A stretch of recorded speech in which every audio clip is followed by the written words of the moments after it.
നമസ്കാരം, രുചിയുടെ ലോകത്തിലേക്ക് എല്ലാവർക്കും ഒരിക്കൽ കൂടെ സ്വാഗതം.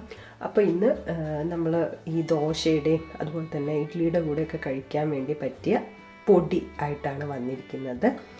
അപ്പോൾ ഈ പൊടി എന്ന് പറയുന്നത് നമ്മൾ പലതരത്തിലുണ്ടാക്കുമല്ലോ. ഇഡ്ഡലിക്ക് ആയിട്ടുള്ള പൊടി ആയാലും അതുപോലെ പൊടി ദോശയൊക്കെ ഉണ്ടാക്കും.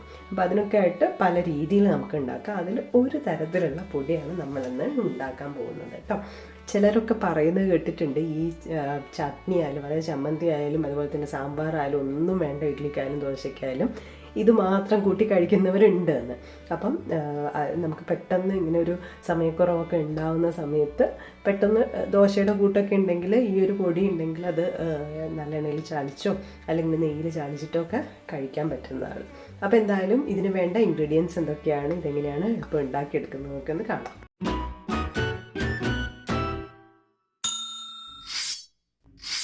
ഇതിനായിട്ട് നമ്മൾ എടുത്തിരിക്കുന്നത് ഉഴുന്ന് പരിപ്പാണ്. ഉഴുന്ന് പരിപ്പ് ഞാൻ 1 കപ്പ് എടുത്തിട്ടുണ്ട്. ഇതിപ്പോൾ സ്പ്ലിറ്റ് ആയിട്ടുള്ളതാണ്, അല്ല ഒരു മുഴുവനായിട്ടുള്ളതാണെങ്കിൽ അങ്ങനെ എടുക്കാം.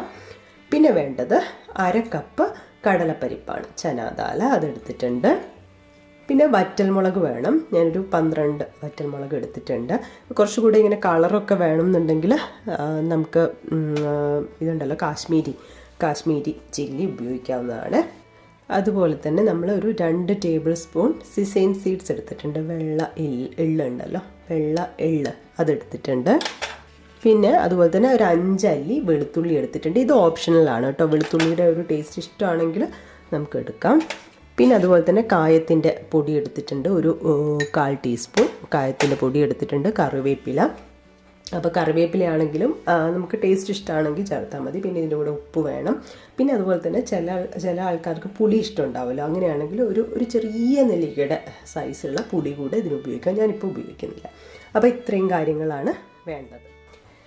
അപ്പോൾ ഇനി നമ്മൾ ഈ എടുത്തു വെച്ച ഇൻഗ്രീഡിയൻസ് ഉണ്ടല്ലോ, അത് ഓരോന്നായിട്ട് വറുത്തെടുക്കുകയാണ് ചെയ്യുന്നത്. അപ്പം ചിലർ ഒരുമിച്ചിട്ട് വറുത്തെടുക്കും. ഞാനിപ്പോൾ ഓരോന്നായിട്ട് വറുത്തെടുക്കാൻ പോവാണ്, കാരണം ഓരോന്നിനും ആ ചൂടാവുന്ന സമയത്തിൽ കുറച്ച് വ്യത്യാസം ഉണ്ടാവുമല്ലോ. അപ്പോൾ ആദ്യം നമുക്ക് ഉഴുന്ന് വറുത്തെടുക്കാം.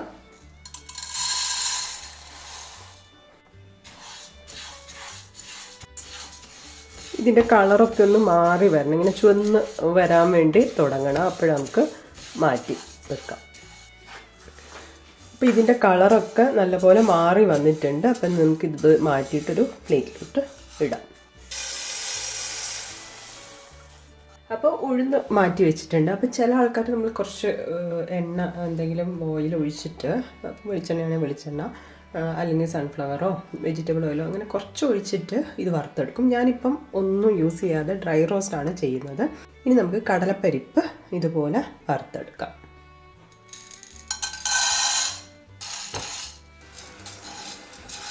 അപ്പോൾ ഇതാ കടലപ്പരിപ്പും കളറൊക്കെ ചേഞ്ചായി വന്നിട്ടുണ്ട്. അപ്പോൾ നമുക്കിതും ആ പാത്രത്തിലോട്ട് മാറ്റാം. സിസൈൻ സീഡ്സ് ഉണ്ടല്ലോ, അതൊന്ന് വറുത്തെടുക്കുകയാണ്. നമ്മൾ കടുക് പോലെ ഇങ്ങനെ എള്ളാണല്ലോ, അപ്പോൾ അതിങ്ങനെ പൊട്ടി വരികയാണ്. ആ ഒരു പാകത്തിന് വറുത്തെടുക്കാം. ഇതൊന്ന് പൊട്ടി വരുന്നവരെ നമുക്കൊന്ന് വറുത്ത് കൊടുക്കാം. അപ്പോൾ ഇതാ ഇതും ആയിട്ടുണ്ട്. ഇനി നമുക്ക് ഇതും ആ പ്ലേറ്റിലോട്ട് ഇട്ട് കൊടുക്കാം.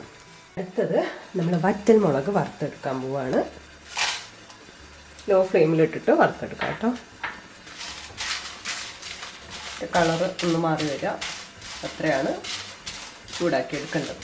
അപ്പോൾ ഇതാ വറ്റൽമുളകും ചൂടായൊക്കെ വന്നിട്ടുണ്ട്, കളറൊക്കെ മാറി. അപ്പോൾ ഇത് നമുക്ക് മാറ്റി വെക്കാം. അപ്പോൾ ബാക്കിയുള്ളതെന്ന് പറഞ്ഞാൽ വെളുത്തുള്ളി, കറിവേപ്പില, അതുപോലെ തന്നെ കായപ്പൊടി, അത്രയാണുള്ളത്. അപ്പോൾ ആദ്യം വെളുത്തുള്ളി ചൂടാക്കി എടുക്കാം, പിന്നെ കറിവേപ്പില, എന്നിട്ട് ലാസ്റ്റ് ചൂടൊക്കെ ആയി വരുമ്പോൾ നമുക്ക് കായപ്പൊടി ഇട്ട് കൊടുക്കാം. അപ്പോൾ ആദ്യം വെളുത്തുള്ളി ഇട്ടിട്ടൊന്ന് ചൂടാക്കാം. വേണമെങ്കിൽ അരിയാട്ടോ, ഞാനിപ്പോൾ ഇത് അരിഞ്ഞിട്ടൊന്നുമില്ല. ഏതാണ്ട് വെളുത്തുള്ളിയൊക്കെ ആയി വന്നിട്ടുണ്ട്. ആ ഒരു കുറച്ച് വെള്ളമുള്ള പോലുള്ള അത് കഴിഞ്ഞിട്ടുണ്ട്. അപ്പം ഇങ്ങനെ ആയി വരുന്ന സമയത്ത് നമുക്ക് ഇതിലേക്ക് കറിവേപ്പില ഇട്ട് കൊടുക്കാം. നമുക്ക് കറിവേപ്പിലയും ഡ്രൈ ആയി വരണം. അപ്പോൾ ഇതാ കറിവേപ്പിലയും ഡ്രൈ ആയി വന്നിട്ടുണ്ട്. അപ്പോൾ ഇനി എന്താ, നമുക്ക് കായത്തിൻ്റെ പൊടി കൂടെ ചേർത്താൽ മതി. കായത്തിൻ്റെ പൊടി ചേർക്കുക, എന്നിട്ട് ഓഫ് ചെയ്യാം. തീ ഓഫ് ചെയ്യാണ്. ഇതും കൂടെ ആ പ്ലേറ്റിലോട്ട് മാറ്റി കൊടുക്കാം. ബാക്കിയെല്ലാം ചൂട് മാറി വന്നിട്ടുണ്ട്. അപ്പോൾ ഇതും കൂടെ ഒന്ന് ചൂട് വിട്ടാൽ മതി.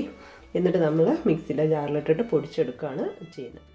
ഇതൊക്കെ ചൂട് തണിഞ്ഞ് വന്നിട്ടുണ്ട്. ഇനി നമുക്ക് ഇതൊന്ന് പൊടിച്ചെടുക്കാം. ഞാൻ മിക്സിയുടെ ജാറിലിട്ട് കൊടുക്കുകയാണ്.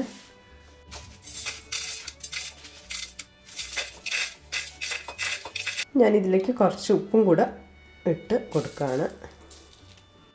ഇനി നമുക്കിത് പൊടിച്ചെടുക്കാം. അപ്പോൾ പൊടിച്ചെടുക്കുന്ന സമയത്ത് ഭയങ്കര നൈസായിട്ടുള്ള പൗഡറായിട്ടല്ലാതെ കുറച്ച് തരിയുള്ള പോലെ പൊടിച്ചെടുക്കുന്നതാണ് നല്ലത്. അപ്പോൾ ഇതാ പൊടിച്ചെടുത്തിട്ടുണ്ട്. ചെറിയൊരു ചൂടുണ്ടാവും. അതിന് ശേഷം എയർ ടൈറ്റ് ആയിട്ടുള്ള ഒരു കുപ്പിയിലേക്കോ മറ്റും മാറ്റിയാൽ മതി. അപ്പോൾ ഇതാ റെഡി ആയിട്ടുണ്ട്. ഇനി നമുക്ക് ദോശയുടെ കൂടെ ആയാലും ഇഡ്ഡലിയുടെ കൂടെ ആയാലും കൂട്ടാം. അപ്പോൾ എല്ലാവരും ഒന്ന് ട്രൈ ചെയ്ത് നോക്കാം കേട്ടോ. ട്രൈ ചെയ്ത് നോക്കി നിങ്ങളുടെ ഫീഡ്ബാക്കൊക്കെ അറിയിക്കാം. നിങ്ങൾ ഇങ്ങനെ തന്നെയാണോ പൊടി ഉണ്ടാക്കാറ്, അല്ലെങ്കിൽ വേറെ ഏതെങ്കിലും രീതിയിലാണോ എന്നുള്ളതൊക്കെ ഒന്ന് കമൻറ്റ് ചെയ്യുക. അപ്പോൾ പുതിയൊരു വീഡിയോ കാണാം. അതുവരെ ബൈ.